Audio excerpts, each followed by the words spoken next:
34 സങ്കീർത്തനം 18 വചനം. ഹൃദയം നുറുങ്ങിയവർക്ക് യഹോവ സമീപസ്ഥൻ, മനസ്സ് തകർന്നവരെ അവൻ രക്ഷിക്കുന്നു.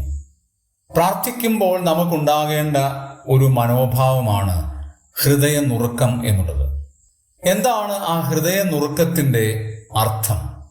ഹൃദയ നുറുക്കം എന്ന് പറഞ്ഞാൽ, പഴയ നിയമത്തിൽ നമ്മൾ യോശുവയുടെ പുസ്തകം വായിക്കുമ്പോൾ അവിടെ ഹായി പട്ടണം പിടിച്ചടക്കിയിട്ട് അവർ മടങ്ങി വരുമ്പോൾ അവർ പരാജയപ്പെട്ട ഒരു രംഗം നമുക്ക് കാണാൻ കഴിയും.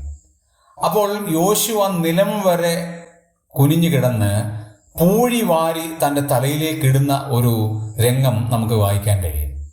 അതിൻ്റെ അർത്ഥം, തകർന്ന തരിപ്പണമായി പരാജയഭാരം മുഴുവനും തൻ്റെ തലയിൽ തോന്നി ദൈവത്തിൻ്റെ സന്നിധിയിൽ അവനെ തന്നെ തകർക്കുന്ന ഒരു മനോഭാവമാണ് ഹൃദയ നുറുക്കം എന്ന് പറയുന്നത്.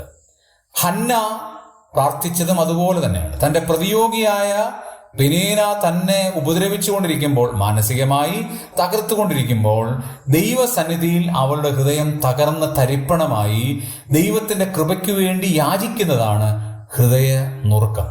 നമ്മളും പ്രാർത്ഥിക്കുമ്പോൾ അങ്ങനെ ചെയ്താൽ ദൈവം നമ്മുടെ പ്രാർത്ഥനയ്ക്ക് മറുപടി നൽകും.